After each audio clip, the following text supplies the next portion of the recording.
गांव में चारों तरफ होली की तैयारियां चल रही थी। लोग अपने अपने घरों की सफाई कर रहे थे। बाजार गुलाल, मिठाई और पिचकारियों से सजा हुआ था। बच्चे गलियों में दौड़ते भागते होली के गीत गा रहे थे। लेकिन गांव के कोने में एक घर ऐसा भी था जहां न रंग थे न खुशियां। गीता अपने बेटे राजू के साथ घर के कोने में बैठी थी। उसका पति रमेश 4 साल पहले एक हादसे में गुजर गया था और तब से ही गीता जमींदार के घर खाना बनाने का काम किया करती थी। राजू: माँ, इस बार हम होली मनाएंगे ना? मुझे भी रंग लगाना है और मिठाई खानी है। गीता: बेटा, होली तो सबके लिए होती है, लेकिन हमारे पास अभी पैसे नहीं हैं। अगर इस बार हम थोड़ा और मेहनत कर लें तो अगले साल धूमधाम से होली मनाएंगे। राजू: ठीक है, लेकिन माँ, पिछले बार भी आपने यही कहा था और उससे पहले भी। क्या गरीबों के लिए कोई त्योहार नहीं होता? गीता के पास इसका कोई जवाब नहीं था। फिर वो राजू से कहती है: बेटा, तुम अभी स्कूल जाओ, मैं मालकिन से पैसे के बारे में बात करूंगी। गीता का बेटा राजू गांव के सरकारी स्कूल में पढ़ता था। गीता उसे स्कूल भेजकर जमींदार के घर खाना बनाने चली जाती है। खाना बनाते समय वो सोचती है, अभी तो मैंने 10 दिन पहले मालकिन से पैसे मांगे थे। अभी मैं मांगूंगी तो शायद मालकिन गुस्सा करेंगी, पर राजू के लिए रंग और पिचकारी लेना था। एक बार कहकर देखती हूँ, शायद वो पैसे दे दें। फिर गीता किसी तरह हिम्मत जुटाकर अपनी मालकिन से कहती है: मालकिन, होली का त्योहार आ रहा है। राजू रंग और पिचकारी की जिद कर रहा है। अगर आप कुछ पैसे दे देते तो मैं उसके लिए रंग और पिचकारी खरीद देती। अच्छा, तो तुम्हें शर्म नहीं आती पैसे मांगने में? अभी मैंने तुम्हें 10 दिन पहले ही पैसे दिए थे, फिर तुम आ गई पैसे मांगने। एक तो तुम काम पर लेट से आती हो और पैसे ऐसे मांगती हो जैसे कमा कर रखती हो। गीता: मालकिन, पैसे मांगने में शर्म कैसी? मैंने अपने काम के पैसे मांगे हैं। मालकिन, आप अगले महीने मेरी पगार में से पैसे काट लेना, पर अभी दे दो, क्योंकि होली आ रही है और मैं अपने बच्चे के लिए कुछ नहीं खरीद पा रही हूँ। मालकिन: होली में कुछ नहीं खरीद पा रही हो तो क्या मैंने इसका ठेका लेकर रखा है? देख गीता, मुझे तुमसे इतनी बहस नहीं करनी है। पैसे समय पर ही मिलेंगे, चाहे कुछ भी हो जाए। अगर तुम्हें यहाँ पर काम करना है तो करो, वरना तुम जा सकती हो। तुम्हारे जैसे बहुत पड़े हैं। इतने में ही मालकिन का पति मोहन आता है और कहता है: किस बात की बहस चल रही है आपस में? मालकिन: देखो ना जी, एक तो काम पर लेट आती है और महीने से पहले ही पैसा मांगने लगती है। मैं तो तंग आ गई हूँ इससे। मोहन: मैंने तो तुम्हें पहले ही कहा था कि काम वाली लोगों को इतना भी माथे पर मत चढ़ाओ, मगर तुम कहाँ सुनोगी मेरी बात? ए गीता, काम वाली होकर तुम मालकिन से बहस करती हो। निकल जाओ मेरे घर से, और आज के बाद यहाँ आने की कोई जरूरत नहीं है। गीता: नहीं मालिक, ऐसा मत कहिए।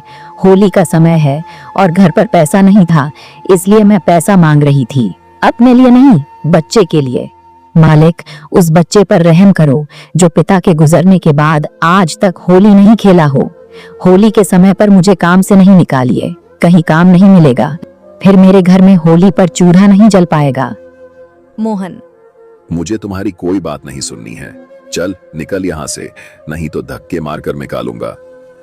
गीता के लाख गिड़गिड़ाने के बाद भी जमींदार नहीं माना और गीता को काम से निकाल दिया।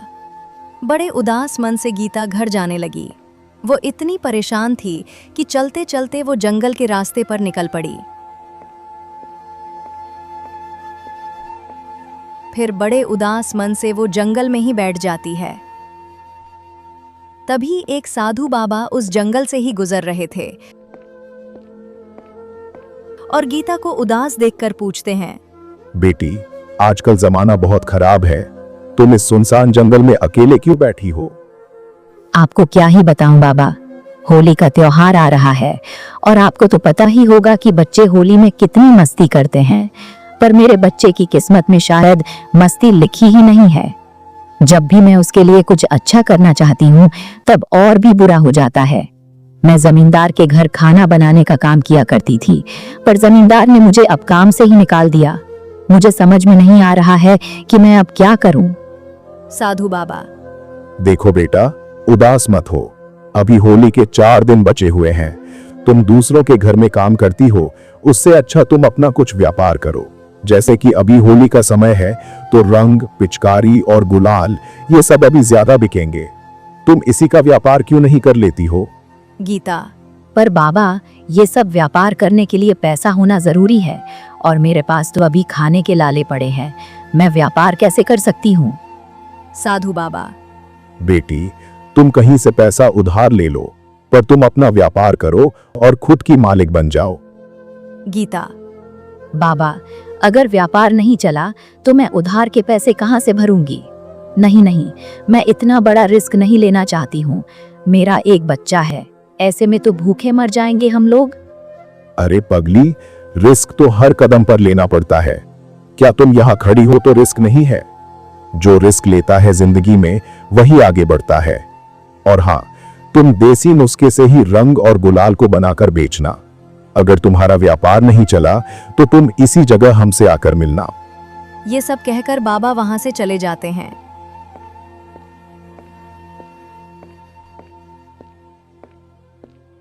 फिर गीता एक उम्मीद लेकर घर लौटती है और गांव के ठाकुर के यहाँ पैसे लेने पहुंच जाती है, जो गांव वालों को व्यापार के लिए उधार पैसे दिया करता था। ठाकुर साहब, हमें भी पैसे चाहिए। मैं भी अपना एक व्यापार करना चाहती हूँ। ठाकुर। अरे, तुम औरत जात होकर क्या व्यापार करोगी? तुम लोगों को तो घर का खाना और बर्तन का ही काम शोभा देता है। गीता। ठाकुर साहब, मैं मजबूर हूँ, तभी व्यापार करना चाहती हूँ। मुझे कुछ पैसे उधार पर दे दीजिए। जैसे ही मेरे पास पैसे आने लगेंगे, मैं आपका पैसा वापस कर दूंगी। ठाकुर। ठीक है, तब तक तुम अपने घर के कागज लाकर मेरे हवाले कर दो। कहीं तुम कर्ज नहीं चुका पाई तो ये घर हमारा हो जाएगा। ठाकुर की ये बात सुनकर गीता का मन डगमगा जाता है। फिर उसे साधु बाबा की बात याद आती है। अरे पगली, रिस्क तो हर कदम पर लेना पड़ता है। क्या तुम यहाँ खड़ी हो तो रिस्क नहीं है? जो रिस्क लेता है जिंदगी में वही आगे बढ़ता है। गीता। ठीक है ठाकुर साहब, मुझे आपकी ये शर्त मंजूर है। मुझे पैसा दे दीजिए, मैं कागज लाकर आपको दे दूंगी। फिर गीता ठाकुर से 5,000 रुपए उधार लेकर रंग गुलाल बनाने वाले सामान को लेकर घर आ जाती है। वो अपने घर के नुस्खे से ही रंग और गुलाल बनाती है और अगली सुबह ठेले पर रंग, गुलाल और पिचकारी लेकर गांव की तरफ निकल जाती है। आओ भाई आओ, बहन आओ, ये कोई बाजार का रंग नहीं, यह है अपने हाथों से बना प्यार भरा गुलाल। ना केमिकल, ना जलन, बस फूलों की खुशबू और प्यार की मिठास। इस तरह से गीता पूरे गांव में रंग गुलाल बेचने लगी, लेकिन कोई उसके रंग खरीदने को तैयार नहीं था। लोग उसकी दुकान के पास से निकल जाते और वो मायूस होकर अपने रंगों को देखती रहती। इस गांव में रामलाल नाम का व्यक्ति कई सालों से रंग बेच रहा था। सब रामलाल के रंग ले रहे थे क्योंकि उसके रंग चमकदार थे। इतने में एक गरीब बच्चा रामलाल के पास आकर थोड़े से रंग मांगता है। रामलाल उसे चिढ़कर वहां से चले जाने को कहता है। बच्चा बहुत दुखी हो गया और एक कोने में जाकर खड़ा हो गया। गीता को उस बच्चे को देखकर अपने बेटे की याद आ जाती है। वो उस बच्चे के पास जाती है और थोड़े रंग गुलाल उसे मुफ्त में दे देती है। जब वो बच्चे से उसके घर का पता पूछती है, तब वो बच्चा बताता है कि वो अनाथ है। ये सुनकर गीता को बहुत दया आती है और वो उस बच्चे को अपने घर चलने को कहती है। रवि उसके घर जाकर बहुत खुश हो जाता है क्योंकि उसे सोने के लिए घर मिला और खेलने के लिए दोस्त। अब तो गीता की जिम्मेदारी और भी बढ़ गई। गीता चिंता से अपने घर के दरवाजे के बाहर बैठी थी, तभी वहां वो साधु बाबा आते हैं जिन्होंने गीता को व्यापार करने के लिए कहा था। क्या हुआ बेटी, क्या तुम्हारा रंग कोई नहीं खरीद रहा? नहीं बाबा, मेरे गुलाल रंग में कोई चमक नहीं है क्योंकि मैंने उन्हें अपने हाथों से बनाया है और गांव के रामलाल के रंग गुलाल में बहुत चमक है, इसलिए लोग उनकी दुकान पर भीड़ लगाए हुए हैं। तुम चिंता मत करो बेटी, मैं सब देख रहा हूँ। तुम अपने घर एक अनाथ बच्चे को लेकर आई हो। तुम्हारा दिल कोमल है और तुम ईमानदार हो, इसलिए मैं तुमसे बहुत प्रसन्न हूँ। मैं तुम्हें कुछ देना चाहता हूँ। ये लो बेटी, इसमें जादुई रंग है। जब तुम अपने रंगों में इसे मिलाओगी तो तुम्हारे रंग सबसे अलग और खास हो जाएंगे। लेकिन ध्यान रहे, ये रंग सिर्फ प्रेम और सच्चाई के लिए बने हैं। लालच या बुरी नीयत से इनका उपयोग किया तो ये अपना प्रभाव खो देंगे। आपका बहुत बहुत धन्यवाद बाबा। गीता ने बाबा को प्रणाम करके डिबिया पास रख ली। फिर बाबा वहां से जैसे अचानक गायब हो गए। रात हो जाती है। गीता ने उस डिबिया के चूर्ण को अपने रंगों में मिला दिया और सो गई। अगले दिन जब वो अपनी दुकान पर पहुंची तो चमत्कार हो गया। उसके रंगों में एक अलग ही चमक थी। वे न केवल सुंदर दिख रहे थे, बल्कि उनसे हल्की हल्की खुशबू भी आ रही थी। जैसे ही पहले ग्राहक ने रंग खरीदा और अपने चेहरे पर लगाया, वो खुशी से चिल्ला उठा। अरे, ये रंग तो ठंडक दे रहा है और इसकी खुशबू भी बहुत प्यारी है। बहन जी, मुझे 10 डिब्बे रंग दे देना और 10 पैकेट गुलाल। उसकी ये बात सुनकर रामलाल की दुकान के पास खड़े ग्राहक गीता के पास आ जाते हैं और उसके गुलाल को उठाकर देखते हैं। तभी गीता बोली, भाई साहब, ये गुलाल रंग मैं घर में बनाई हूँ। इसमें कोई केमिकल नहीं है। आप बच्चों को भी लगा सकते हो, कोई नुकसान नहीं होगा। अच्छा, तो ये बात है। मुझे भी 10 डिब्बे रंग और 10 पैकेट गुलाल दे दो।